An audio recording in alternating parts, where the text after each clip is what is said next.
la décarbonation de la stratégie export dans la filière vin et spiritueux. Alors, je rappelle que ce webinaire vous est proposé dans le cadre des rendez-vous Viti Export vin et spiritueux. C'est la deuxième session cette année.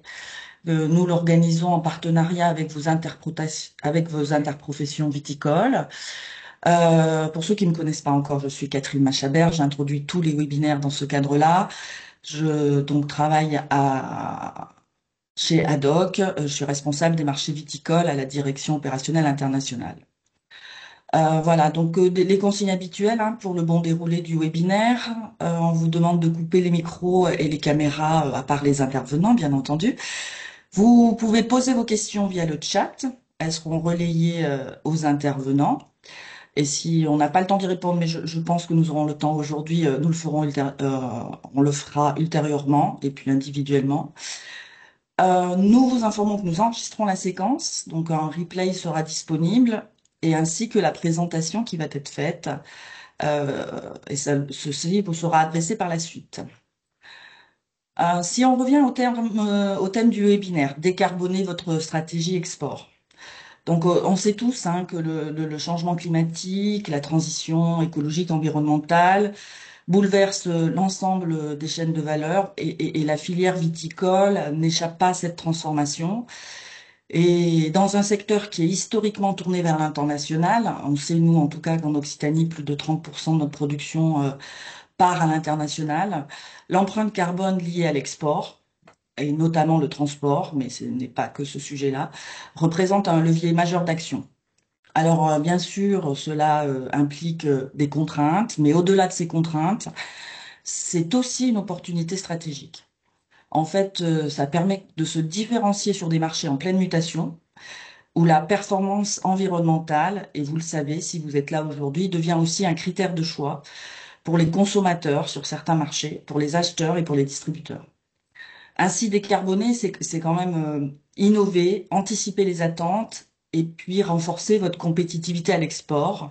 C'est pour cela que cela nous a semblé très intéressant de vous proposer cette thématique, une thématique d'avenir. Donc l'objectif de ce webinaire est de vous apporter des clés concrètes.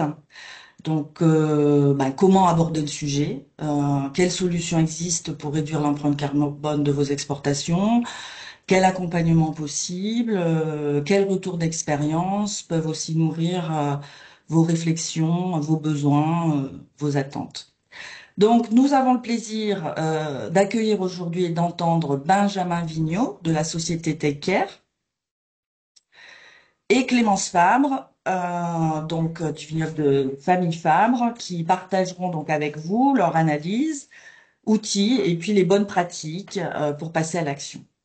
Voilà, Bonjour tout le monde. sans plus attendre, nous rentrons dans le vif du sujet. Je remercie Benjamin et Clémence pour votre présence et votre engagement sur ce sujet d'avenir. Et je vous souhaite une excellente écoute et un excellent webinaire à tous. Merci Catherine. Bonjour à tous. Du coup, hop, je vais projeter mon écran. Tu me confirmes, Catherine, que c'est bon?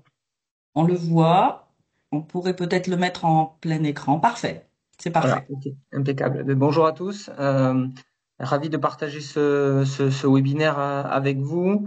L'agenda qu'on a construit avec Catherine, Philippe et Clémence, il va s'articuler comme suit. Donc, les présentations qu'on est en train de faire, un rappel sur le contexte climatique. Je pense que parmi vous, il y a des gens qui ont déjà un bon niveau de maturité, qui sont déjà très bien initiés, peut-être d'autres un peu moins. Donc, c'est bien aussi de rappeler le constat, pourquoi on en est là aujourd'hui. Ensuite, parler de la décarbonation. Quel est le b.a.-ba, quelle est la base de départ en fait de ce travail-là, et comment on peut le faire vivre sur la durée. Et ensuite, on finira par une partie solution pour ceux d'entre vous qui souhaitent aller plus loin, accélérer, passer à l'action, et puis on aura un temps d'échange et de questions-réponses. Sur la troisième partie sur la décarbonation, du coup, Clémence interviendra au fur et à mesure sur 3 ou 4 séquences pour livrer son retour d'expérience sur ce qu'elle a vécu dans le cadre de ses activités et ce qu'elle est en train de faire sur le sujet. Alors du coup, hop, voilà. Donc déjà commencer rapidement par me présenter, présenter la structure. Donc Taker, nous notre mission, c'est de permettre aux organisations, aux sociétés, aux entreprises, aux collectivités de mesurer, piloter leurs émissions de gaz à effet de serre pour décarboner leurs activités. Donc on est une quinzaine. Nous sommes basés en Occitanie à Toulouse, à la Cité. Et donc moi-même, je suis Benjamin, je suis un des 3 cofondateurs de la société et je suis également consultant carbone. Donc on travaille avec toutes les institutions métiers référentes en termes de comptabilité carbone ou de bilan carbone. C'est des acronymes que vous connaissez peut-être pas, mais le garant de la méthode bilan carbone en France, c'est l'ABC, qui veut dire Association de Transition Bas Carbone. Il y a la PCC, c'est l'Association des professionnels pour le climat. L'IFC qui forme à la comptabilité, à la comptabilité carbone. On accompagne bientôt 300 entreprises, donc on n'est pas exclusif au secteur vitivinicole. On travaille dans beaucoup de secteurs d'activité, plus particulièrement néanmoins dans l'agroalimentaire. Et j'ai mis quelques références de domaines vitivinicoles qu'on a accompagnés ou qui ont été accompagnés par des partenaires qui travaillent avec nous.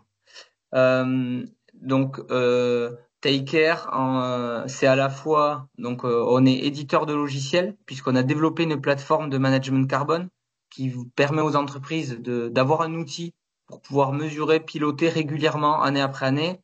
On a à la fois des carbone killers, donc des consultants carbone pour accompagner les projets, et puis on est organisme de formation puisque on fait partie des 3 organismes de formation en France qui peuvent former à la méthode bilan carbone. Donc si dans certaines de vos structures ou certaines fédérations ou clusters régionaux, vous souhaitez former des ressources au bilan carbone, on peut vous accompagner. Et comme je le disais, l'outil, il permet aussi de simplifier la réalisation des bilans carbone à la fois en année 1 et puis en année 2, en année 3, en année 4.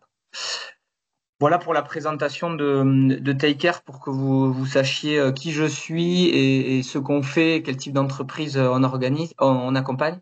Donc pour revenir au sujet de la décarbonation, déjà rappeler pourquoi on parle de décarbonation et pourquoi c'est un des défis majeurs certainement des années à venir et du siècle. D'autant plus que vous en êtes tous témoins au quotidien. Je pense que le secteur vitivini fait partie des secteurs qui le constatent déjà que on en parle au présent du changement climatique. Il y a d'autres secteurs, hein, le tourisme de montagne par exemple, il est aussi concerné avec la baisse de l'enneigement. Donc vous le savez. Donc pourquoi on en est là aujourd'hui, c'est que depuis 150 ans, il y a eu une explosion des activités humaines pour notre plus grand bien dans la majorité des cas, hein, plus d'éducation, plus de mobilité, plus de sécurité, etc., etc. Et ça s'est fait grâce à l'utilisation et à l'exploitation des énergies fossiles. Donc, quand on parle d'énergie fossile, c'est gaz, pétrole et charbon qui ne cessent d'augmenter. Donc là, c'est une courbe depuis 1980, mais si on l'avait pris depuis 1850, ça aurait été encore plus impressionnant. Et en fait, cette combustion des gaz à effet des énergies fossiles fait qu'il y a une explosion des gaz à effet de serre, puisque voilà, là on le voit depuis 1850. Donc on voit que l'explosion de la consommation des énergies fossiles va de pair avec la courbe noire qui sont les émissions de gaz à effet de serre. Donc il y a un lien direct entre les deux phénomènes. L'effet de serre, il faut savoir que c'est pas un gros mot, juste je le précise, c'est nécessaire. C'est-à-dire que sans l'effet de serre, il n'y aurait pas de vie sur Terre. La température, elle serait de moins 18 degrés. Donc l'effet de serre, il est nécessaire.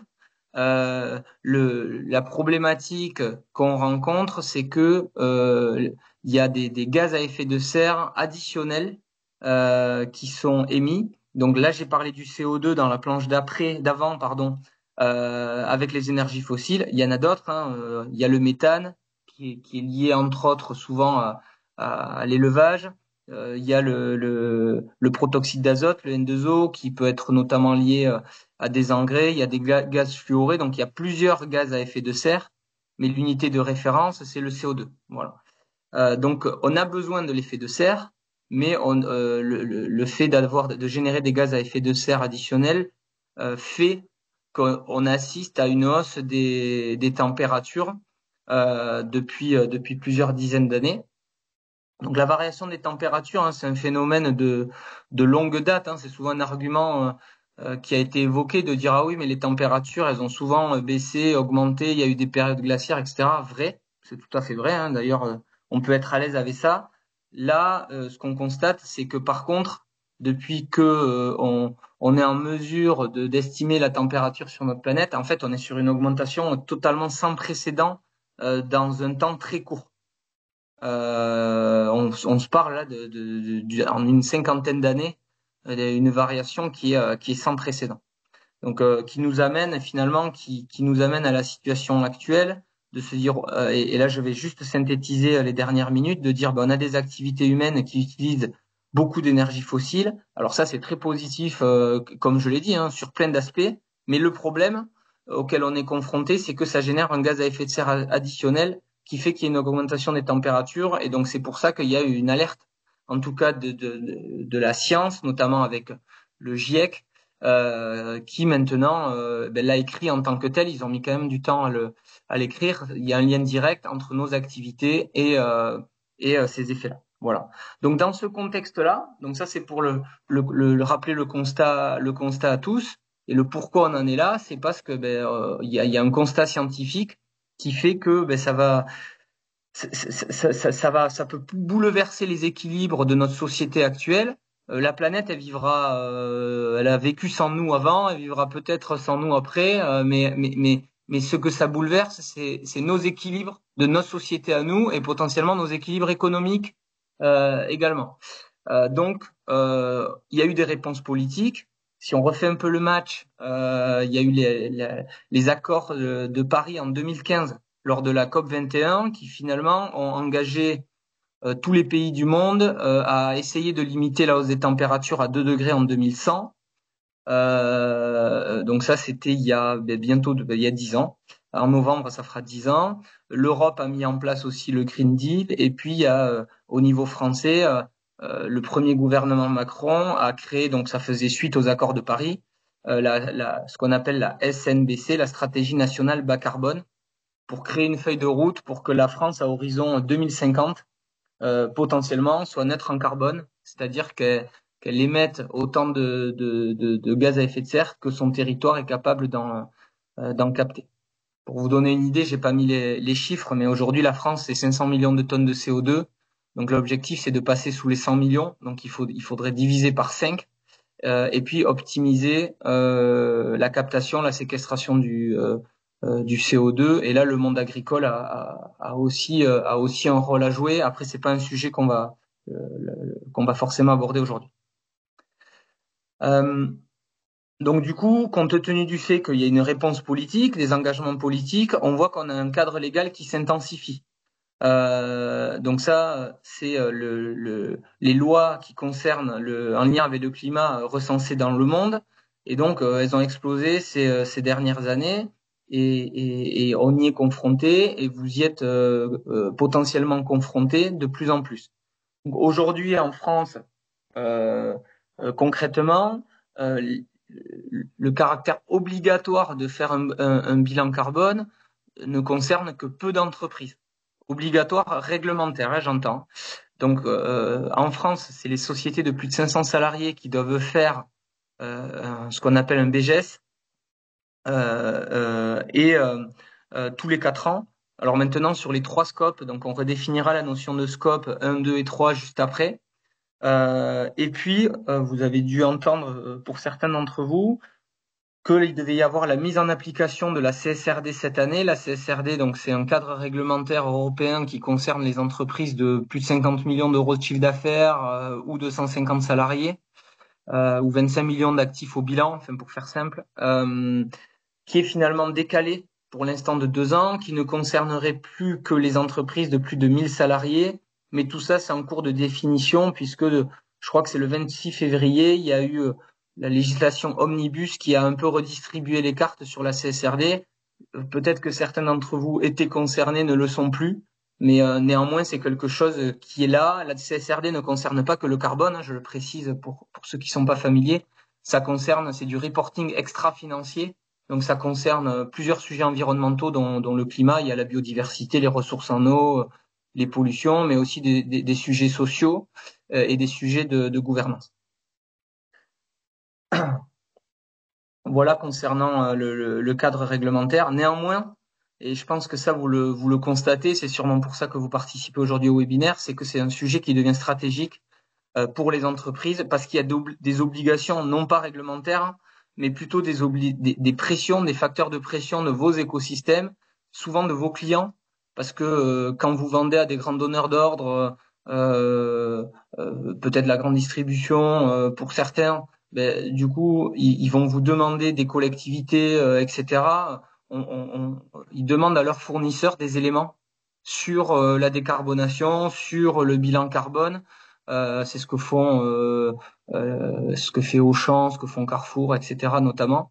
Donc, pour continuer à faire du business, c'est ce que font aussi des enseignes, hein, puisqu'on est sur la thématique export, notamment dans les pays du Nord, de plus en plus. Nous, on a travaillé avec certains acteurs du monde vitivinicole parce qu'il y avait des demandes de bilan carbone, de communication sur les émissions de gaz à effet de serre, notamment des entreprises hollandaises.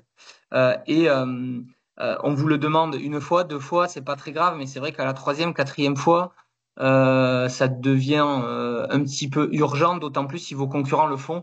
Donc c'est un élément de différenciation positif si on le fait tout de suite, mais c'est un élément de différenciation négatif si on le fait en dernier. Donc le plus tôt est toujours le mieux pour marquer des points dans la relation commerciale. Il peut y avoir aussi le sujet des financements. De plus en plus de financeurs demandent, et la BPI en premier plan, demande des éléments aussi aux entreprises sur leur comptabilité carbone et le bilan carbone. On le voit, nous on le voit toutes les semaines.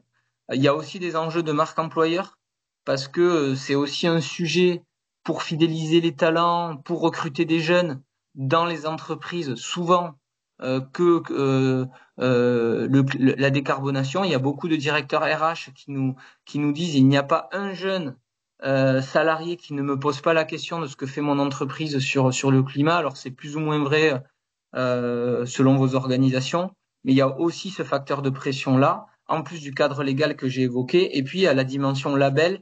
Je pense que vous êtes beaucoup d'entre vous à aller sur des labels pour prouver, témoigner, structurer aussi vos engagements, et en termes de RSE, et forcément, il faut parler à un moment donné climat et décarbonation. Donc oui, il y a un cadre légal qui existe, qui ne concerne pas les petites structures pour le moment, mais qui va en concerner de plus en plus. Mais quand bien même, il y a un certain nombre de facteurs de pression sur ce sujet-là qui font que vous devez y aller. Voilà sur la partie contexte. Je sais pas, Catherine, si tu souhaites qu'il y ait des questions à ce moment-là. Sinon, je continue. Tu me dis.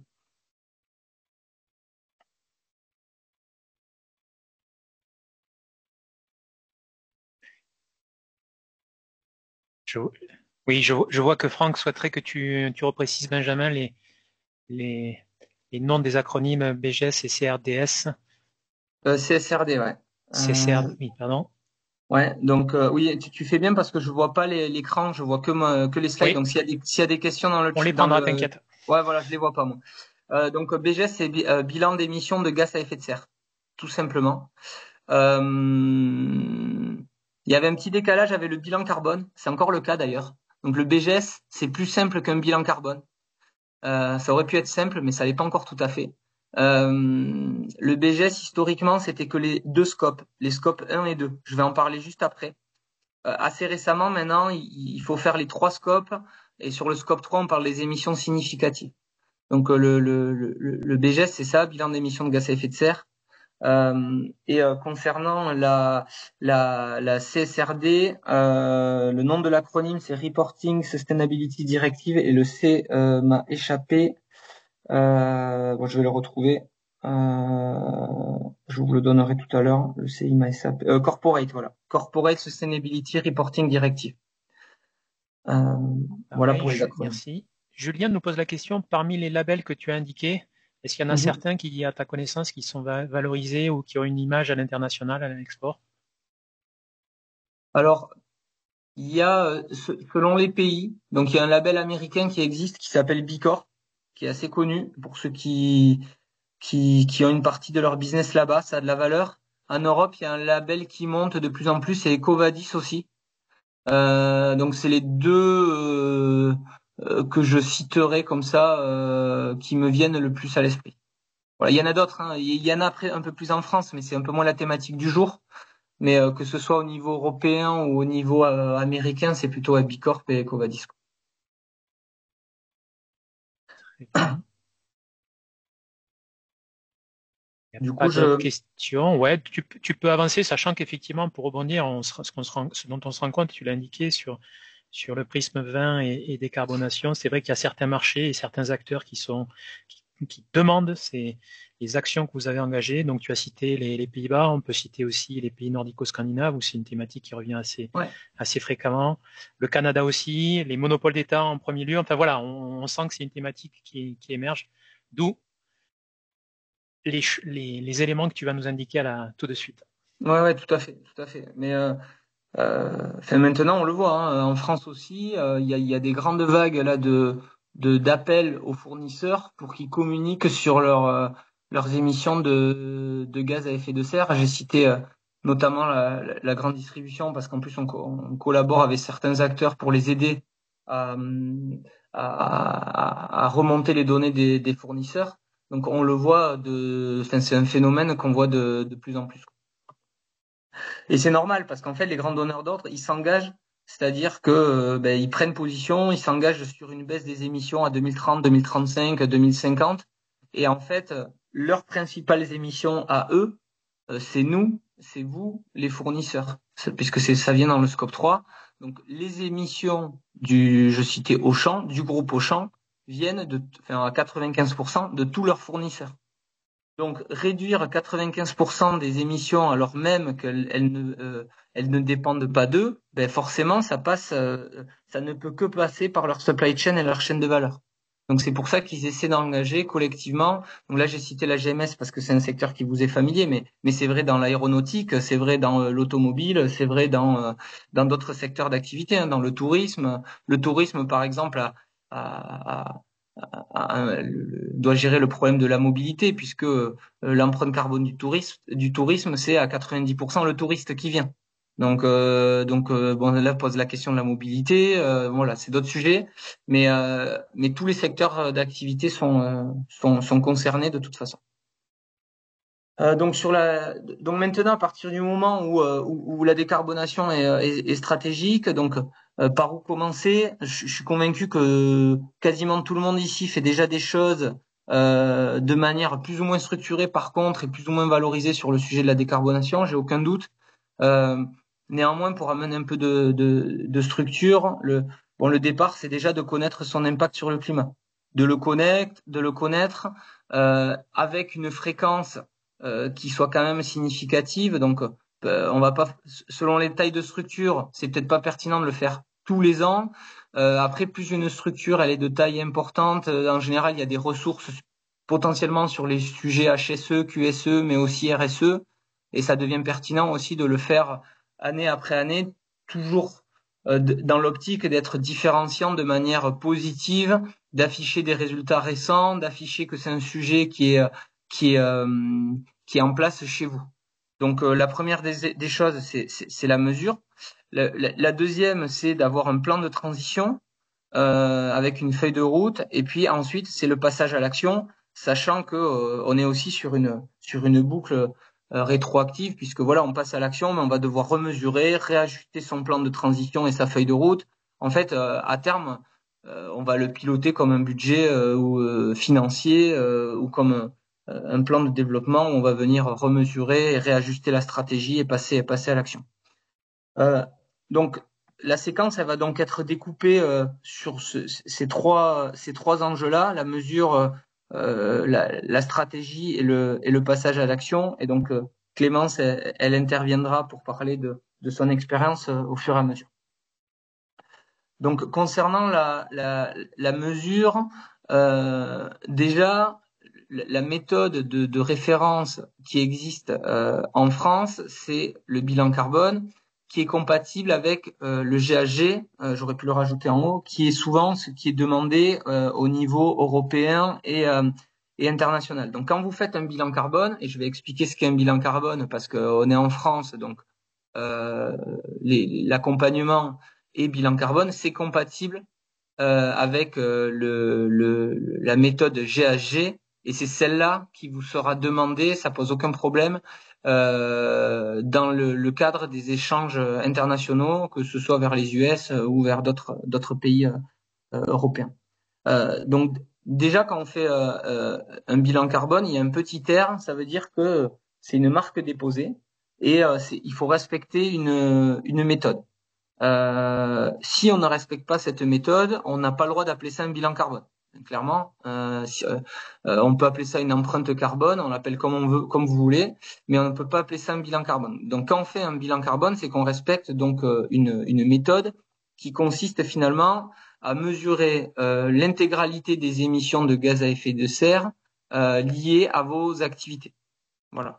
Donc les gaz à effet de serre, je l'ai dit tout à l'heure, mais il y en a plusieurs. Il n'y a pas que le CO2, donc il y a aussi les principaux, le méthane, protoxyde d'azote, et puis les gaz fluorés. Et puis on va ramener toutes ces gaz à effet de serre dans une unité de référence qui est la tonne équivalent CO2.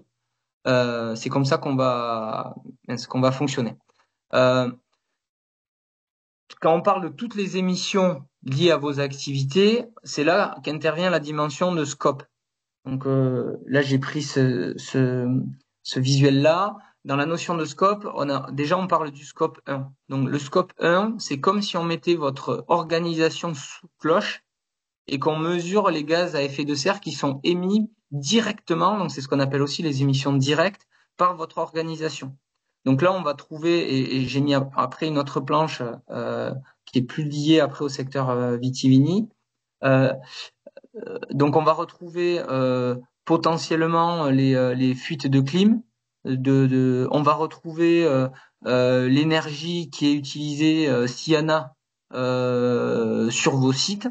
Le chauffage, on va retrouver la consommation des véhicules professionnels que vous allez utiliser potentiellement dans les domaines ou dans les entrepôts ou autres, par exemple. Donc ça, c'est le scope 1. Le scope 2, c'est de l'énergie indirecte. Donc c'est uniquement quasiment l'électricité. Pourquoi? Parce que l'électricité, elle est utilisée chez vous, mais elle est produite ailleurs. Voilà. Donc le scope 2, c'est l'électricité, et le scope 3, c'est à peu près tout le reste. Donc on va avoir la production de déchets, on va avoir le fret amont, on va avoir le fret aval, donc quand ça va partir sur les réseaux de distribution, on va avoir les immobilisations des machines, des bâtiments, etc. On va avoir les déplacements, et puis on va avoir les achats. Donc du coup, si on le prend ensuite sur votre secteur, donc le scope 3 amont, ça va être tous les achats divers de matières, de packaging, de produits, les IMO, et puis le fret pour acheminer de la marchandise, ces éléments-là jusqu'à vos sociétés. Derrière, potentiellement, il y a des véhicules, il y a de l'électricité, des clims, comme je l'ai dit avant. Et puis après, il y a tout ce qui est en aval. Donc, les marchandises repartent, potentiellement sont stockées, sont vendues, etc. Donc, quand on fait une comptabilité carbone exhaustive, on va traiter ce qu'on appelle ces différents flux d'activités et qui sont découpés en familles d'émissions. Voilà. Donc, on retrouve sensiblement les mêmes choses. On va retrouver l'énergie, les clims, les emballages qui sont un poste très important chez vous, dans votre secteur d'activité. Alors la fin de vie des produits, c'est un peu moins vrai pour votre secteur. L'utilisation, c'est pareil, c'est un peu moins vrai. Les intrants, c'est les achats. Intrants, c'est un mot très compta carbone, mais on parle d'achat. Les frais, les IMO, voilà, mais je les ai déjà cités. Donc, quand on fait un bilan carbone, on va cartographier vos activités, Et ensuite, en fonction de cette cartographie-là, on va traiter différentes familles d'émissions. Là, j'ai mis deux infographies que j'ai récupérées, une qui proviennent de l'ADEME. Donc une très simple sur la gauche où on voit en moyenne les émissions de gaz à effet de serre pour la filière d'où elles viennent. Donc on voit l'emballage qui est le poste principal. Ensuite, on va trouver de manière en moyenne plutôt équivalente le fret et la production de raisins et puis d'autres émissions. Et puis là, il y a pas mal, vous aurez la présentation, donc je trouvais cette infographie intéressante. Il y a pas mal de chiffres, donc ça permet de s'acculturer et d'avoir des ordres de grandeur par rapport à votre filière. Et puis voilà, on voit aussi la place que prend notamment la bouteille dans les émissions de gaz à effet de serre. Voilà, avant de laisser la parole après à Clémence sur la partie mesure pour qu'elle puisse témoigner de la méthode qu'elle a suivie, comment ça s'est passé. C'est plus ou moins facile ou plus ou moins douloureux, elle en témoignera. Mais la méthode, quand on fait cet exercice-là, de manière assez classique, donc pour ceux qui ne l'ont pas fait, ce qui vous attend, c'est une réunion de lancement qui permet aux consultants de bien comprendre votre cartographie des flux, quelles sont vos activités. C'est à peu près une demi-journée. Je donne le temps que ça vous prend parce que c'est souvent une question. J'ai pas le temps potentiellement de le faire. Deuxièmement, une fois qu'on a fait le kick-off sur une demi-journée, il y a la collecte. Donc là, la collecte, vous l'avez compris, c'est sur ces différentes familles-là. Donc en général, on vous envoie pas tout aller chercher en même temps. On y va progressivement, donc on fait des points de passage d'une heure pour aller famille d'émission par famille d'émission. Si vous n'avez pas les données, c'est aussi l'objectif, l'avantage de se faire accompagner. On prend des hypothèses pour pas que vous soyez bloqué. J'ai pas cette donnée-là. Bon, vous n'allez pas non plus passer des heures carrées à la récupérer, donc on va prendre des hypothèses. Et le tiers, le conseil, que ce soit Take-Care ou d'autres, c'est que quand on connaît le secteur d'activité, c'est qu'on va prendre des hypothèses qui sont valables. Derrière, une fois qu'on a collecté, il y a la vision des résultats, puisque du coup, ça y est, on a collecté les données. Et c'est là où le bilan carbone n'est pas fini. Quand on fait un bilan carbone, c'est que derrière, on va avoir des ateliers pour construire son plan de transition ou l'ajuster pour projeter l'entreprise du coup pour projeter la feuille de route d'une entreprise, pardon. Voilà. Donc la durée entre 4 à 6 mois. Parfois, on le fait en 2 mois. On sait faire aussi. Ça dépend de la bande passante et des ressources qui sont dans la structure. Voilà concernant la méthode. Donc je le redis pour vous, c'est une demi-journée de kick-off. La collecte, je dirais que c'est peut-être 2 heures par semaine pendant 6 à 8 semaines. Voilà, ça peut dépendre des cas. Les résultats et la stratégie, finalement c'est une demi-journée à une journée après. Voilà, donc que ça demande. Voilà. Je te passe la parole du coup, Clémence. Bonjour tout le monde. Donc Clémence Famille Fabre, je vais vous présenter très rapidement l'entreprise pour que vous puissiez vous identifier ou pas à nous et un peu voir ce qui a été facile ou moins facile. Donc on est vigneron depuis quelques générations dans le Languedoc avec 5 sites de production à Rieux-Minervois, 3 autour de Lézignan-Corbière et 1 à Béziers. On s'occupe de 300 hectares de vignes, 150 hectares de grandes cultures et 6 hectares de vergers. Et on a une structure de production et une structure de commercialisation avec une petite partie avec les accidents climatiques qu'on a connus récemment, là depuis 2021, de négoce pour être capable de continuer à fournir nos clients, même si on a 30%, 40%, 50% de récolte en propre. Alors, je dirais que dans cette transition écologique, il faut au départ un déclic. Donc chez nous, ça a été on est bio depuis les années 90, on est très attaché à notre position d'agriculteur et comme vous tous, j'imagine, confrontés à ces chocs climatiques que Benjamin vous avez bien présenté, bien décrit, mais enfin voilà, c'est aujourd'hui une évidence. avec 4 années très difficiles sur les 5 dernières. Donc voilà, le tableau n'est plus à décrire, mais ça devient une évidence. Notre déclic, ça a été la Convention des entreprises pour le climat. Je ne sais pas aussi si certains ont été sensibilisés à ces travaux ou pas. Je crois qu'il y a un groupe en Occitanie aujourd'hui que je vous encourage à suivre et ça fait du bien d'échanger avec voilà, des entreprises de tous les types de secteurs qui sont tous prêts voilà, à travailler ensemble et à se convertir ensemble vers cette sobriété heureuse. Donc, on a suivi ce programme en 2021 et on a fait notre bilan carbone en 2000. Alors, sur l'année comptable, donc chez nous, c'est d'octobre à novembre. Donc, de novembre 22 à octobre 23. Alors, dans la mise en place, on a pas mal souffert sur la partie collecte de données. Donc, je vous disais qu'on est un domaine viticole depuis longtemps, mais on a une Dropbox, par exemple, depuis 2020. Et donc, sur les outils partagés, un peu modernes, on cravache là depuis 5 ans pour avoir un peu plus de process, etc. Mais c'est vrai que du coup, c'est pas voilà, ça demandait beaucoup de temps. Et c'était pas pour nous facile d'avoir accès aux données. Alors heureusement, il y a des hypothèses qu'on peut faire. Et finalement, dans le domaine du vin, on se rend compte qu'on va avoir à peu près tous le même bilan carbone. Hein, Benjamin, je sais pas, il y a en général pas vraiment de surprise. On est justement sur une entreprise non industrielle. Donc je peux vous montrer un peu l'émission par scope. Chez nous, voilà ce que ça a donné. Ah non, on va pas. Non, c'est très flou, donc je vais vous lire.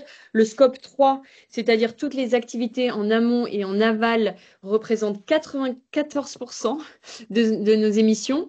On a 6% scope 1, donc c'est toutes les émissions directes. Et puis, le scope 2 est tellement fin que je ne le vois pas.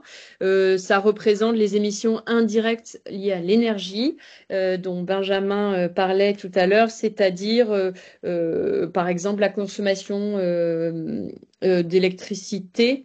Si je dis pas de bêtises, hein, c'est ça, Benjamin? Oui, oui, tout à Le fait. scope 2. Ouais, c'est ça. Donc on est moins enfin voilà, c'est plus difficile à faire bouger. Non, mais tout à fait. Et après, je vous redonne la parole. Mais souvent, bon, à juste titre, hein, on pense à l'énergie. Donc, à juste titre, parce que l'énergie, elle engendre des émissions de gaz à effet de serre. Mais, et puis, il y a aussi des économies hein, à réaliser sur l'énergie potentiellement. Mais en matière de gaz à effet de serre, quand on regarde la copie globale, et du coup, là, ça en atteste bien, c'est une infime partie l'énergie des émissions de gaz à effet de serre global, quoi. Voilà. Mm, mm. Voilà pour notre bilan carbone. Que dire de plus? Je ne sais pas si vous avez des questions particulières. En tout cas, chez nous, le résultat qui est commun à la filière, hein, c'est vraiment un travail sur le scope 3, où il faut qu'on concentre nos efforts. Et c'est un travail qui pourra se faire avec les autres acteurs, du coup, en amont et en aval de la filière. Voilà, on n'est pas, ça dépend pas que de notre volonté, du coup, mais c'est avec les autres qu'on va avancer. Merci Clémence. Il y a une question dans le bilan de Julien, toujours dans le bilan carbone. Est-ce qu'il n'y a pas de stockage de carbone via les vignes et les couverts végétaux ou en herbement naturel? Tu as évoqué, Benjamin, rapidement le sujet. Ouais. Est-ce que... Alors oui, effectivement. Alors on a été accompagné par une entreprise qui n'était pas spécifique au domaine viticole, Axio, vous devez vous connaître avec Benjamin, j'imagine. C'était difficile pour eux d'arriver à évaluer le carbone qu'on stockait via les couverts végétaux. On a aussi une partie expérimentale sur le biochar.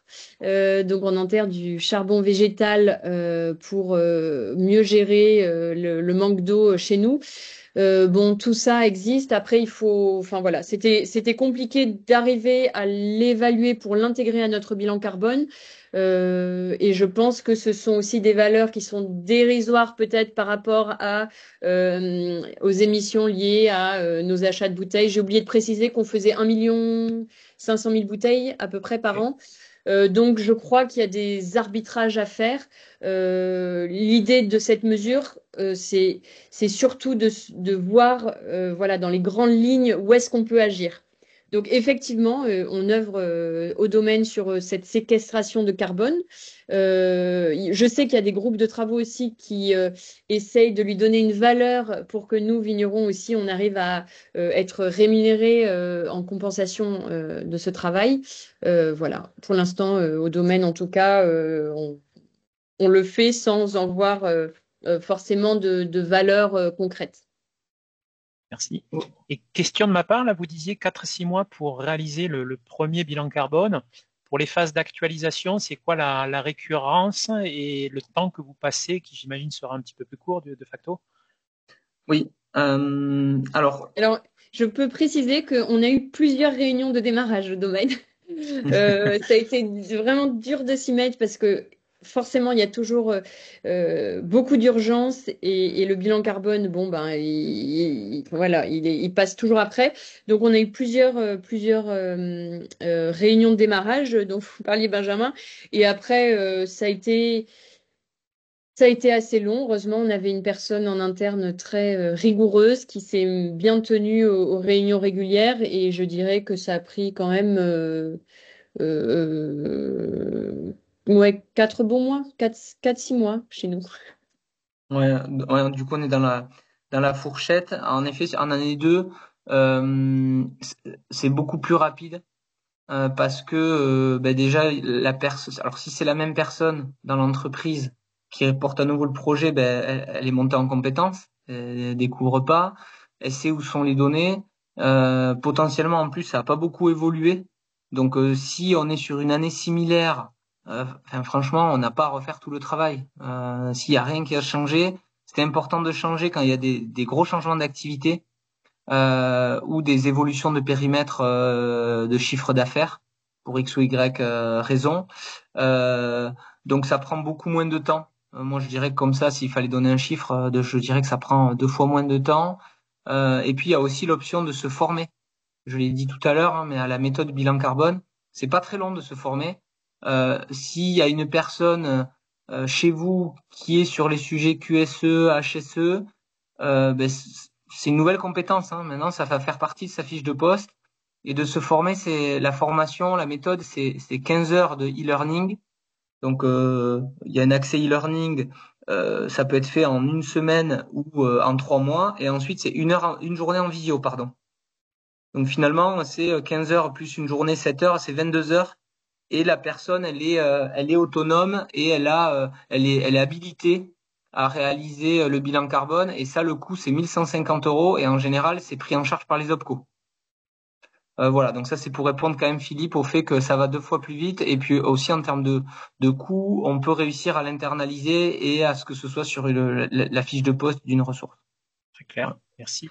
Voilà. Je vois que Franck, oui, pardon, Clémence. Non, je rajouterais juste que chez nous, justement, on s'est dit qu'il n'y avait pas tellement de changements d'une année sur l'autre, donc on a pris la décision de faire ce bilan tous les 3-4 ans et de dédier de l'énergie à la sensibilisation, à des mises en place, enfin voilà, d'autres actions, énergie et budget, et voilà, d'espacer un peu les mesures carbone. C'est clair. Merci Clément. Je vois que Franck a 2 questions, mais il anticipe du coup ce que vous allez dire, puisque le choix du scope à travailler est fonction des conclusions de l'audit des 3 scopes. Pour la filière bien, est-ce qu'on n'est toujours pas plus ou moins les mêmes champs d'action? Donc là, on anticipe et on passe au second point. Après la mesure d'impact, je comprends, c'est construire le plan de transition en fonction des résultats. Je vous laisse la parole, Benjamin. Ouais. Ok. Ouais, merci Philippe. Juste pour rebondir sur ce que disait Clémence, en effet, la Convention des entreprises sur le climat, c'est quelque chose qui existe depuis 3 ou 4 ans. Donc finalement, ce sont des parcours d'accompagnement des dirigeants pour travailler à la transformation de leur modèle en lien avec les limites planétaires. Et il va y avoir une CEC donc beaucoup de régions en ont réalisé en France. Il y a aussi des CEC, donc c'est souvent des regroupements de 50 dirigeants, 50 entreprises, une cinquantaine. Et ce qui est intéressant, c'est que il y a tout secteur d'activité aussi, c'est intéressant sous certains aspects.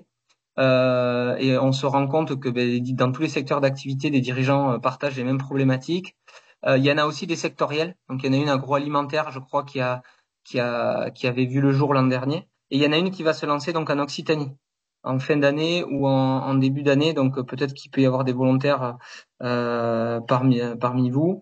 Voilà. Donc, ça, c'est pour rebondir sur ce que disait Clémence. Et concernant pour rebondir aussi sur la séquestration, oui, c'est un sujet. Pour le monde agricole.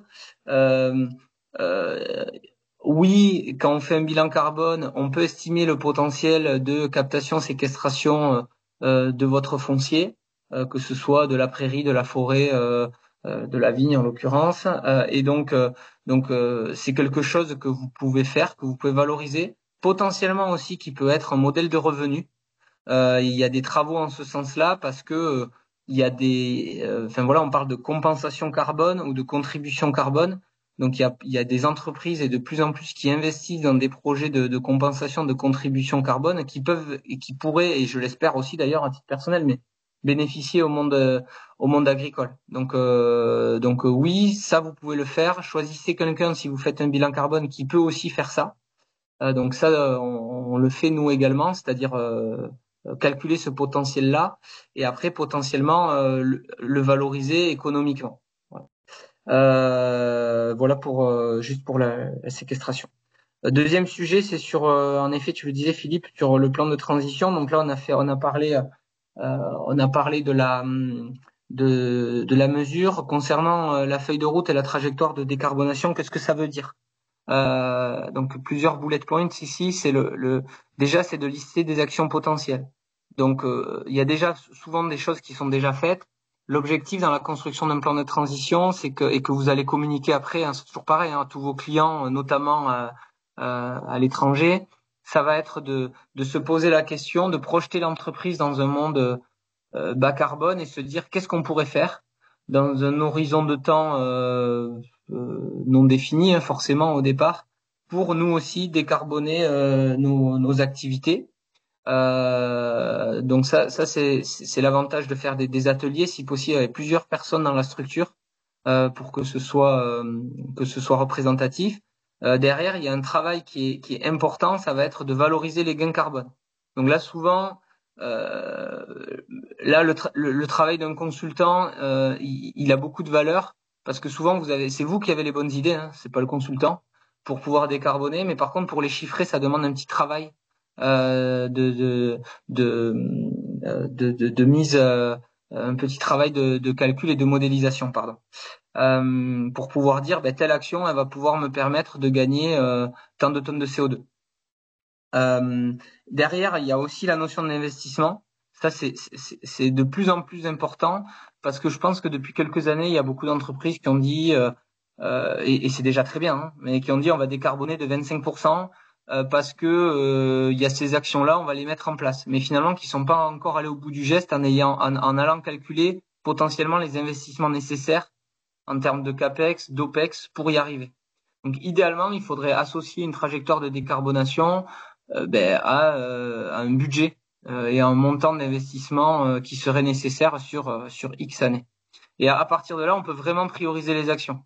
C'est-à-dire quel est le gain des actions, quel est le coût des actions, et là on peut prioriser les actions dans le temps pour arriver à construire au final une trajectoire de décarbonation. Là j'ai mis quelques actions de référence. C'est non exhaustif et le but c'était pas de toutes les donner à ce stade-là. J'en ai mis deux par famille. Clémence complétera peut-être, mais l'objectif c'était pas de le faire là de toute façon maintenant. Donc sur l'énergie, forcément on a un travail sur les énergies renouvelables, l'efficacité énergétique des bâtiments.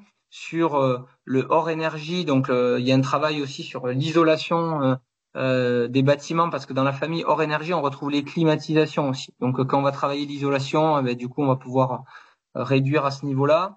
Le gros du sujet dans la filière, c'est les emballages, l'éco-conception des bouteilles, selon la couleur aussi des bouteilles. Il y a on est du simple au double, selon si on est sur du verre blanc ou du verre coloré.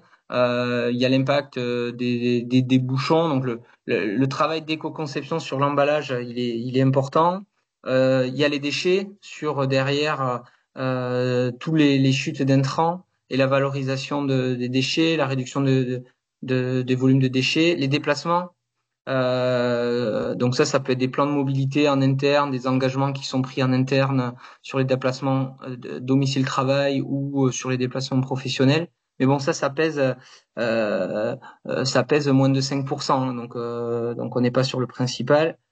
Les achats de matière, donc ça c'est un élément qui est important, que ce soit sur les produits phyto s'il y en a, que ce soit sur le raisin ou autre. Le fret, bien sûr, ça c'est un sujet. Les immobilisations, notamment de matériel qui soit informatique ou matériel agricole.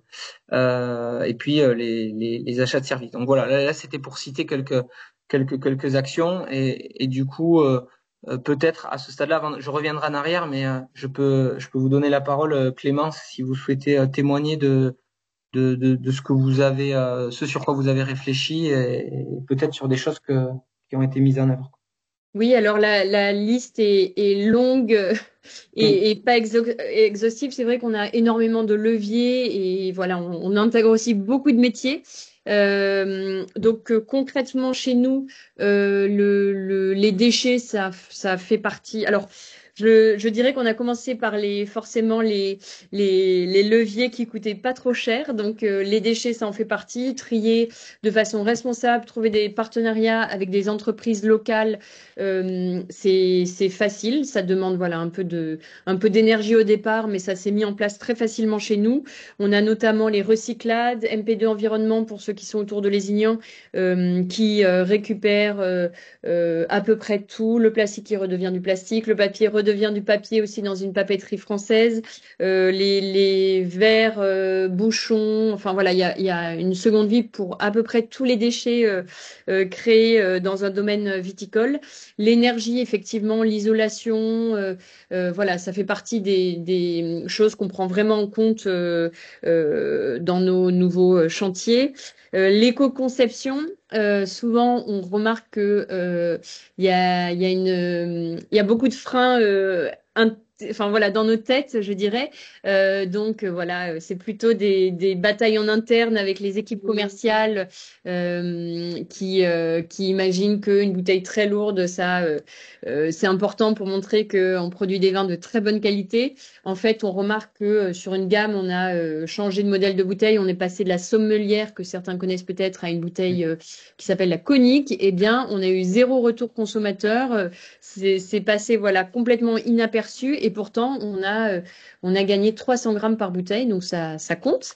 Et il y a enfin voilà cette sobriété en packaging qui est vraiment à considérer et qui est en plus un moyen, je trouve, de sensibiliser, d'embarquer nos clients sur toute notre démarche. Donc voilà, c'est aussi intéressant l'éco-packaging parce que c'est très visible. Tout le reste est aussi important, mais c'est vrai que c'est souvent moins visible par nos clients. Et on a rapidement survolé la partie achat. Alors, on cherche une formation justement pour la personne qui s'occupe plutôt des achats chez nous et on a du mal à réunir des gens sur la partie achat responsable. On a trouvé une formation, mais malheureusement, enfin voilà, on peut pas la faire que pour une personne. Donc, si certains d'entre vous qui suivent le webinaire veulent se joindre et faire organiser cette formation achat responsable, voilà, on est très partant. Mais c'est évident que sur la partie achat, il y a beaucoup de leviers pour améliorer notre empreinte carbone et du coup notre bilan carbone. Voilà, un peu rapidement chez nous, j'ai une liste aussi sous les yeux, mais enfin voilà, il y a beaucoup de choses qui ont été évoquées et ça se passe dans beaucoup de petits chantiers menés au domaine. En complément, sur l'éco-conception, je nommerai pas par confidentialité, mais un de nos clients qui est du coup un domaine, certaines actions qui ont été prises. On a Sur l'éco-conception, passage au verre allégé pour 100% des bouteilles, ça a été évoqué. Intégrer progressivement un taux de verre recyclé, développer de nouveaux formats, limiter certains emballages comme les capsules ou le suremballage. Voilà, potentiellement. Pour l'énergie, c'est assez facile. Et sur l'éco-conception encore, plus sur la partie culture, il peut y avoir des sujets R&D sur le smart farming, des cépages plus résistants permettant de diminuer les traitements aussi phytosanitaires. Par exemple, réduire les travaux mécaniques non essentiels, puisque du coup, qui vont utiliser du gazole, je sais pas, la tonte, certains travaux du sol. Bon voilà, entre autres, pour donner quelques actions plus spécifiques à votre secteur, quoi. Oui, effectivement, on a 1 hectare de cépages résistants au domaine. Et sur la partie éco-conception, alors je trouve que souvent, enfin voilà, il faut pas faire des choix trop radicaux. Euh, Par exemple, on travaille aussi beaucoup sur le réemploi qui, de façon assez évidente, permet de faire des grosses économies d'énergie et d'eau. Mais ça n'aura du sens que si c'est fait en France. Donc voilà, la bouteille allégée, bien sûr, pour l'export. Et d'ailleurs, on a des contraintes chez nos clients. Et le réemploi en France, c'est aussi une alternative à envisager. Ah, Clémence, Ah, vous entend. pardon. Ouais. Alternative à envisager le réemploi, même si en fait une bouteille fait 527 grammes valide réemploi pour résister à 10 lavages, alors qu'une bouteille allégée, on est plus autour de voilà, entre 350 et 400 grammes. Et je rajouterai juste que c'est une partie très visible pour nos clients et que pour nous, en tout cas, on a été très accompagnés par nos clients, justement. Donc, c'est des problématiques que je trouve qui sont intéressantes de partager avec ceux qui achètent notre production, parce que s'ils sont convaincus, forcément, voilà, le travail est quasiment fait. Alors que de notre côté, travailler sur une nouvelle bouteille éco-conçue, certes, mais ne pas avoir de débouché commercial derrière, ça peut être très compliqué. Donc, embarquer les clients sur nos démarches, je trouve que c'est déjà un travail presque réussi, quoi. Intéressant. Merci. Oui, et puis pour avoir peut-être une approche un peu différente, ou le redire différemment, finalement, la première entité responsable des émissions dans vos structures, c'est la mise en bouteille avec les emballages. Donc forcément, il y a le travail là-dessus. Le deuxième, c'est plutôt la production viticole en intégrant l'atelier, parce que bon, ben là, on a des produits phyto et puis on a le fuel pour les machines, le déplacement des saisonniers, etc., etc. Et puis la vinification vient en trois, quoi. Donc on est plutôt voilà sur mise en bouteille, production viti, et puis la vinification. Dans la vinification, on va voir les produits énologiques, les immobilisations des machines, les bâtiments, l'énergie aussi, notamment. Voilà. Très clair. S'il n'y a pas de questions, Philippe, je continue. Je vois que Florence nous posait la question, tu l'as évoqué, mais peut-être qu'on peut le garder sur la fin. Quel est le coût de ce type de démarche? C'est entre ce qui est investi et les retours sur investissement. Est-ce qu'on a des chiffres à donner? C'est un calcul économique d'un entrepreneur, de ce Ouais. que tu disais. C'est des choix qui sont faits. C'était Clémence, je sais pas. Ah, pardon, Florence, oui. Ouais, excuse-moi. C'était deux choses. C'était effectivement ce point-là et puis aussi le coût de la démarche du cabinet. Alors, je ne sais pas si c'est à moi de répondre ou à vous, Benjamin. Je compléterai. Allez, Ok. Alors, il me semble le bilan carbone, si je ne vous dis pas de bêtises, c'était 4000, autour de 4000 euros. Après, sur les autres initiatives, c'est pas forcément plus cher, puisque on va vers enfin voilà, par exemple, plus de capsules, donc on va économiser entre 3 et 8 centimes par bouteille. Des bouteilles plus légères, pareil. Enfin voilà, il n'y a pas un surcoût à la bouteille plus légère. Le réemploi, j'évalue le surcoût à 8 centimes par bouteille, je crois, qui a été partagé avec notre distributeur et lissé ensuite pour voilà, devenir nul. L'éco-conception, on a aussi des pouches, donc ce sont comme Voilà, j'en ai quelques-uns à vous montrer là, qui sont faits en Narbonne, des pouches. Donc c'est comme des poches Ouais, comme ça qui sont en plus sans alu, donc 100% recyclables, recyclés. Pour le poids là, le bilan carbone, c'est dédié en toute concurrence. Ça fait partie voilà des alternatives qui, si on a des clients justement attachés et motivés par ce type de démarche, c'est même plus une opportunité commerciale qu'un surcoût. Voilà, c'est donc clair. ça dépend. Intéressant. Merci Clémence. Benjamin? Oui, pas grand-chose à rajouter. Non, le coût, il est représentatif à peu près pour une entité. Oui, on va être entre 2 et 6 000 euros selon l'organisation. On va finir le webinaire avec justement sur les offres Justement, ouais. qui peuvent exister. Il y a des dispositifs de subvention qui existent sur les premiers bilans carbone. On essaie aussi d'avoir des offres très attractives pour les petites structures qui ont potentiellement un peu moins de moyens, mais le chiffre annoncé par Clémence, je trouve que c'est une bonne moyenne, quoi. Voilà, 4 000 euros, ça donne un ordre d'idée déjà. Et par contre, dans les 2, 3, 4, ben là, on peut diviser le coût par deux, puisque du coup, il y a moins de travail, il y a plus de compétences en interne, potentiellement, il y a des outils aussi qui permettent de le faire. Donc, dernière séquence, du coup, sur le passage à l'action. Donc là, je vais être assez rapide et ça sera mieux que du coup Clémence, si elle le souhaite, détaille un petit peu plus.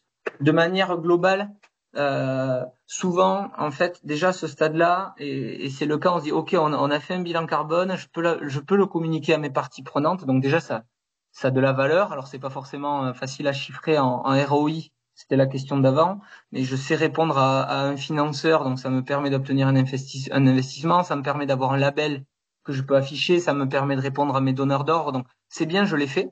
Donc ça a de la valeur par rapport à l'écosystème. Après, on peut se poser la question, mais il se passe quoi? Donc je l'ai fait, je le refais. Souvent, ça reste sur une étagère. Donc là, l'objectif, c'est sur 4 points de vous dire, qu'est-ce que je fais après. Donc déjà, euh, il faut commencer, et nous, on incite à commencer par des actions faciles, quand bien même elles sont petites. Il n'y a pas de petites actions en manière de décarbonation. Les petites actions, elles sont très importantes parce qu'elles vont créer une dynamique. Ça va rendre aussi la démarche volontaire, soit en interne, à vos salariés, aux saisonniers ou d'autres, soit en externe, parce que s'il y a du concret, vous allez pouvoir le valoriser, le communiquer. Donc ça a de la valeur. Il faut pas se dire oui, c'est pas grand-chose. Enfin, c'est pas grand-chose, mais c'est déjà ça de fait, et ça crée de la dynamique. Deuxième élément, et là on est sur du plus long terme, c'est la dimension héroïste.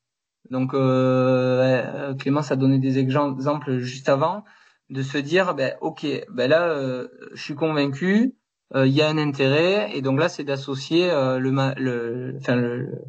le coût et l'opportunité qu'il va y avoir pour chacun des projets. On peut aussi tester.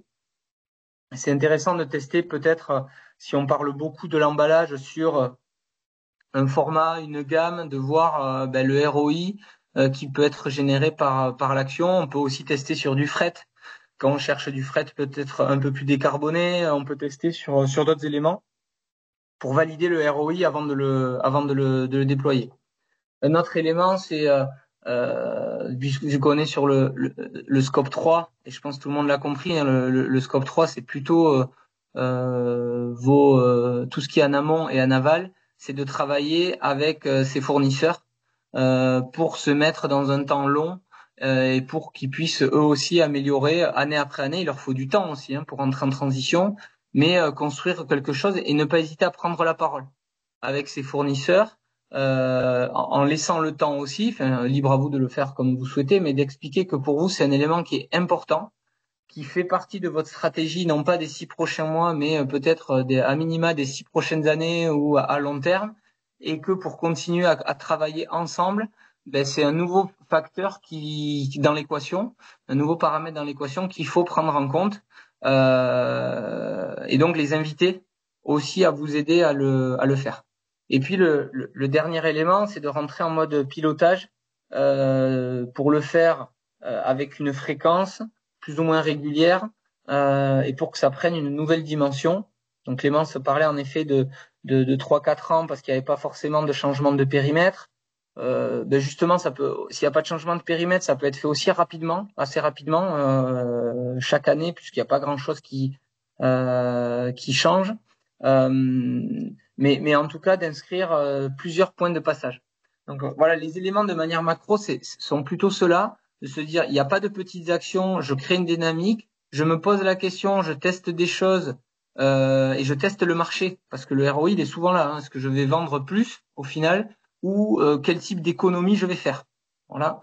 Derrière, c'est embarquer ses principaux fournisseurs dans un temps long et ça crée des synergies aussi. Et vous, en tant que fournisseur de vos clients, faites-vous embarquer sur ces sujets-là. Et plus vous aurez préempté le sujet chez vous, plus vous serez à l'aise pour construire avec vos propres clients là-dessus. Et ça permet d'améliorer la relation commerciale. Et puis après, de rentrer en mode pilotage. Voilà. Je vous laisse témoigner, Clémence, peut-être là-dessus. Oui, je partage tout à fait l'importance des petites choses. En fait, je pense qu'avant de faire toute cette démarche, on se disait, il y a pas de valeur. Enfin voilà, on se questionnait, je pense, sur toutes les petites choses qu'on mettait en place, et on se rend compte aujourd'hui que c'est indispensable et c'est ça qui nous met en marche. Un bilan carbone, ça doit s'inscrire en fait dans une démarche RSE globale de l'entreprise, la cohérence de nos actions. Enfin voilà, ça peut pas être que un bilan carbone. Il faut aussi se questionner sur ce qu'on fait au global. Et ça passe aussi par la motivation des équipes, par la sensibilisation de nos équipes. On a pour l'instant pas mal parlé de l'entreprise telle quelle, du produit et des clients, mais c'est vrai que il y a beaucoup, beaucoup à faire aussi en interne pour que chaque petite décision soit cohérente avec la stratégie globale de l'entreprise. Donc, enfin, voilà, concrètement, chez nous, on a été accompagné sur des actions très concrètes, la fresque du climat, par exemple. On avait commencé par ça, je crois que c'était déjà, on était masqués, donc ça devait être 2020, je pense, ou 2021.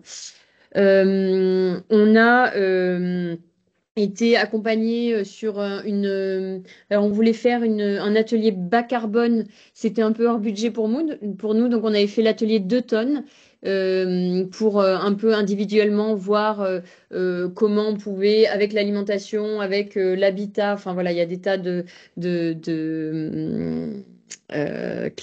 choses différentes à évaluer autour de nous pour connaître notre empreinte individuelle.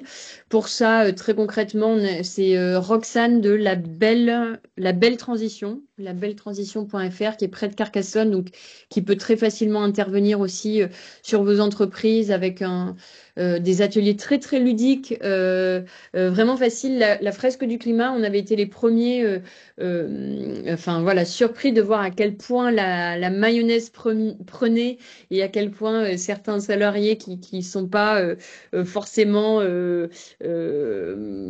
enfin voilà, leaders sur ces sujets et qui prennent pas du tout la parole et devenaient intarissables et parler sur son action pour manger moins de viande ou etc. Voilà, sur des sujets très concrets.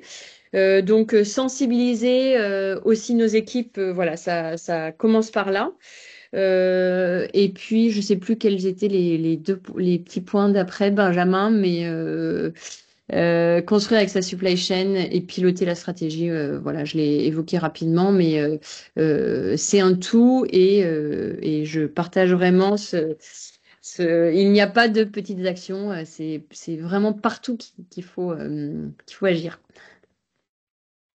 Merci Clémence, et je retiens surtout le fait d'embarquer les équipes au départ, les Ouais. embarquer dans cette stratégie pour que tout le monde soit aligné à travers notamment la fresque du climat, comme tu l'indiques. Benjamin? Ouais. Ouais, s'il n'y a pas de questions, je continue Non, sur, on est bon. ok, sur la partie un peu plus concrète sur les solutions qui puissent exister. Donc, si vous souhaitez en effet avancer et donc réaliser, on va dire, un bilan carbone, un plan de transition qui est la base, ou le refaire, le remettre à jour. Il y a pas mal de sociétés aussi qui ont fait finalement un bilan carbone sans plan de transition. Donc, c'est pas vraiment un bilan carbone, vous l'avez compris, puisqu'au niveau méthodologique, il faut qu'il y ait un plan de transition quand on fait un bilan carbone. Donc, il avait fait une empreinte carbone et pas le plan de transition.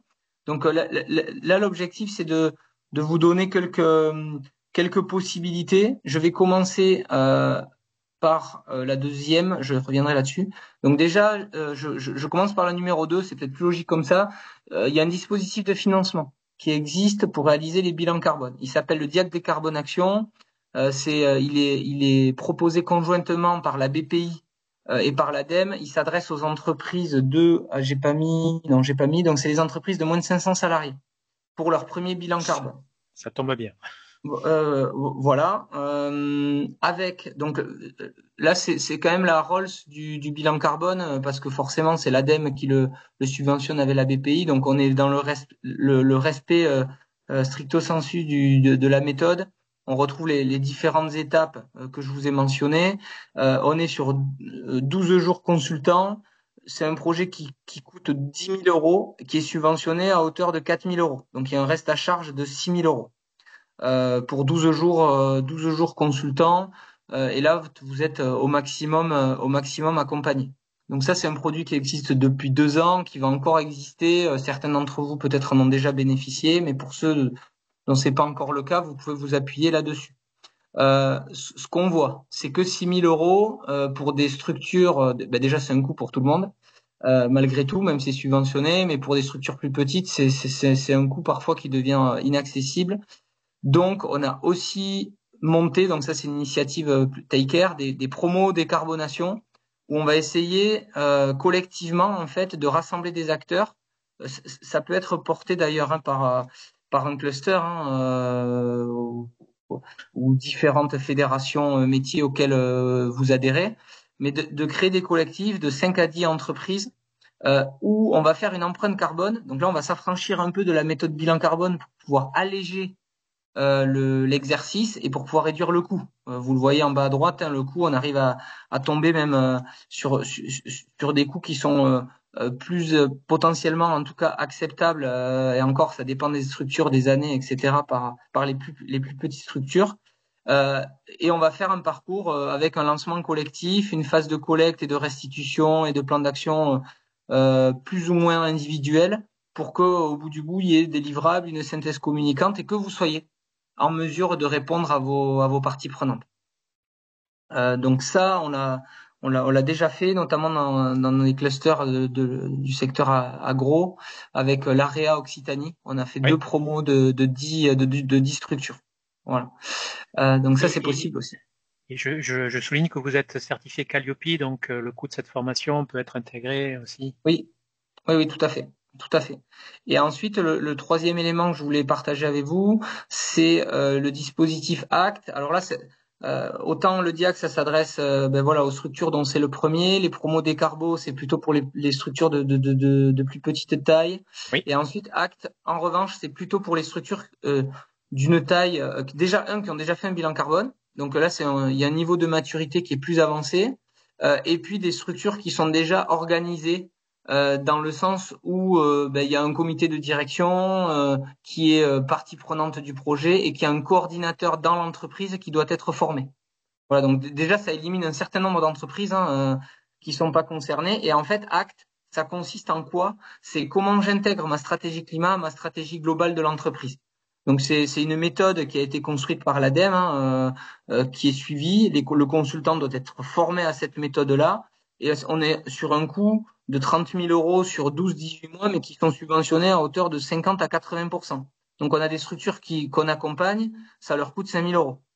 Donc de faire ça, et du coup ça permet de faire le lien entre mon plan de décarbo et ma stratégie d'entreprise. Voilà Philippe, ce que je pouvais dire là-dessus. Trois solutions pour 3 niveaux de maturité. Oui. Ouais, c'est ça, tout à fait. Voilà. Tout à fait. Très clair. Non, mais c'est intéressant, notamment le point 1. Enfin, je sais qu'il y a encore quelques entreprises qui sont en ligne, parce que tu citais des associations, des fédérations, des syndicats, mais s'il y a des marques d'intérêt d'entreprise, ce produit, ça peut être très clairement aussi porté par, que ce soit le réseau consulaire, ou que ce soit aussi par Paradoc ou la Team France Export, naturellement. Je vois qu'il y a une question de Franck, mais qui fait quoi ce que tu as dit, la délivrance du label est-elle fonction des process mis en place ou fonction des résultats obtenus? Tu l'as dit, c'est mesurer, faire un bilan carbone sans plan de transition, c'est dommage et c'est pas dans le cahier des charges. Je te laisse, Benjamin. Oui, souvent donc là, si on se parle de label qualité ou RSE, souvent il y a des questions. Est-ce que vous avez fait, souvent c'est découpé, est-ce que vous avez fait un bilan scope carbone, scope 1 et 2? Donc oui, non. Est-ce que vous avez fait le scope 3 complet? Oui, non. Est-ce que vous avez un plan de transition? Oui, non. Est-ce que vous avez déjà mis des actions en place? Et si oui, lesquelles? Et donnez-moi des exemples. Donc voilà, c'est des questions qu'on va en général retrouver. On peut parler d'adaptation aussi. Est-ce que vous avez, alors aujourd'hui on n'a pas parlé d'adaptation, c'était un peu moins le sujet. On a plutôt parlé de réduction. Donc oui, en général c'est des questions qui sont posées. L'adaptation peut être aussi une question. Merci. Je vois qu'Anna, sur cette justement la proposition d'action collective que tu indiquais, quelle est la durée de la formation promo décarbonation? Oui. Au début avec l'AREA, on avait voulu faire un format très très court, avec, je crois, c'était moins de 2 mois, sur 6-7 semaines. Et puis finalement, on l'a doublé parce qu'on voulait faire une phase de collecte par semaine. Et finalement, on l'a fait un point tous les 15 jours. Ça laissait quand même le temps aux entreprises d'aller chercher les données, etc. Donc, ça avait pris 2 mois, je pense. Moins de 3 mois. Entre 2 et 3 mois. Ça avait pris, voilà, de faire ça. Donc, c'est un investissement par entreprise de combien d'heures étalées sur 3 mois, ou 2-3 mois, pour avoir un ordre d'idée? Ouais, je reprends l'ordre de grandeur que je donne. Le kick-off, c'est une demi-journée. La collecte, je dirais que c'est 2 heures par semaine pour une personne sur la durée de collecte, donc 4 à 6 semaines. Pourquoi 2 heures? Parce qu'en fait, en général, il y a 1 heure en visio avec le consultant. Je sais pas comment Clémence avait fonctionné avec Axio, que je connais par ailleurs, mais en général, il y a 1 heure de collecte par semaine et ça nécessite 1 heure de travail en miroir pour aller chercher les données ou les demander. Et puis après, il y a la restitution et les ateliers, c'est une demi-journée à une journée. Voilà, donc c'est clair. Oui, c'est ce qui s'était passé à peu près chez nous. Je vois qu'il y a une main. Oui, bonjour. Oui, en fait, c'est pour préciser mon propos là sur la délivrance, enfin la reconnaissance en tout cas de ce qui a été mis en place. Si c'est sur les process ou sur les résultats. Je veux dire par là que si j'attaque un nouveau marché, par exemple, je décide demain d'aller exporter au Japon, inévitablement, ça a une influence sur ma politique interne de réduction carbone. Et si on pousse la logique jusqu'au bout, dans ce cas-là, je vends localement dans des bibes en fibre de lin, et puis dans ce cas-là, je suis nickel. Donc, vous voyez ce que je soulève comme problème. Bien entendu, il n'y a pas d'obligation de résultat aujourd'hui. Et je veux dire, si vous avez un business à prendre au Japon, bien entendu, libre à vous d'y aller. Il n'y a pas aucune obligation de résultat. On est sur, déjà, vous l'avez compris, je le redis, mais potentiellement, il n'y a pas d'obligation du tout réglementaire vous concernant. Il peut y avoir des obligations qui viennent de votre écosystème que j'ai cité tout à l'heure, financeurs, clients, salariés, engagement personnel aussi du dirigeant. On sent que dans le cas de Clémence, c'est assez fort aussi cette volonté-là d'aller là-dessus. Donc il n'y a pas d'obligation de résultat. On parle pas donc non plus de délivrance d'un label. Donc ce qu'on peut dire, c'est qu'on a réalisé un bilan carbone. Avec la méthode qu'on a détaillée ensemble qui est associée. Voilà. Donc ça veut dire que si j'ai fait un bilan carbone, j'ai fait un scope 1, 2, 3 complet, ça veut dire que j'ai un plan de transition. D'accord. Très clair. Je vois qu'il n'y a pas d'autres questions. Peut-être une dernière ou pas, parce que je vois qu'on arrive aussi vers la fin de l'intervention. Catherine, du coup, je pense que... Moi, je peux rajouter un tout petit truc. Donc, on n'a pas beaucoup parlé, mais c'est ce besoin de la part des clients de savoir, de transparence. Et c'est vrai que personnellement, sur le domaine, on ne parlait pas beaucoup de ce qu'on faisait à la vigne, etc. Et on remarque qu'aujourd'hui, il y a une vraie volonté de savoir. Donc, la pression peut venir effectivement des clients et qu'il faut, enfin voilà, le plan de communication grâce à ce diagnostic, à cette mesure, etc. Ça facilite en fait beaucoup le discours qu'on peut tenir. Donc, ça nous aide aussi en tant que voilà commerciaux vignerons et certains poussent encore plus loin. Je pense à la maison de drapier qui est capable de dire exactement, enfin qui est carbone neutre, je crois, donc qui a mis en place de quoi compenser ses émissions carbone. Enfin voilà, ça fait partie aussi d'un plan de communication vraiment abouti, mais ce besoin de savoir et comment est fait le vin, pourquoi, quel est le bilan carbone, pourquoi c'est bien, pas bien, etc. Je le ressens de plus en plus et ça peut beaucoup aider d'avoir mis en place cette mesure. Voilà. Et pour compléter, du coup, il y a une planche que j'ai pas présentée. Je voulais dire un mot sur l'étude de l'empreinte carbone produit.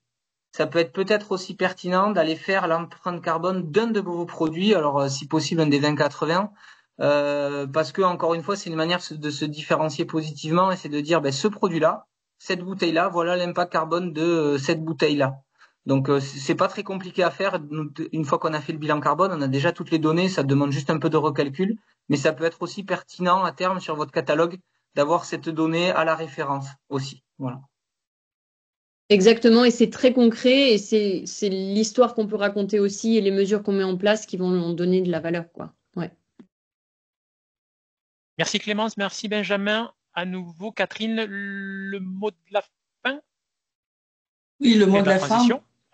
fin. Le mot de la fin. Voilà, merci à tous d'avoir suivi ce webinaire. Je pense qu'on peut vraiment remercier Benjamin et Clémence pour avoir, j'allais dire, utiliser ce mot, mais démystifier le sujet. Hein. C'était très concret, très pragmatique. On voit, et puis on voit aussi que ce sujet, en résumé, s'intègre dans une réflexion, une démarche globale RSE. Clémence l'a bien souligné, et que il est tout à fait en lien aussi avec une stratégie de commercialisation, puisque on ne cessera de le rappeler, des marchés attendent aussi des fournisseurs, des producteurs de vin, des produits issus d'entreprises qui se lancent dans cette aventure, qui ont fait leur bilan carbone et qui ont un plan de transition. Donc vraiment même un atout commercial, et ça c'est pas à négliger parce que finalement, outre des économies qu'on peut faire, on peut aussi gagner des marchés. Et je dirais que c'est le mot de la fin. Voilà, je vous dis à la prochaine session des rendez-vous Viti Export qui aura lieu au mois de décembre pour un dernier webinaire certainement sur un marché. Je souhaite à tous ceux qui sont présents aussi de bons rendez-vous individuels, puisque là, normalement, vous avez des rendez-vous individuels pour certains avec nos experts développeurs export, ADOC et les conseillers internationaux Business France CCI. Merci à tous et à très bientôt. Un replay et la présentation vous sera envoyée par ailleurs. À très bientôt. Merci à tous. Merci. Merci Clémence, merci Benjamin. Merci, au revoir.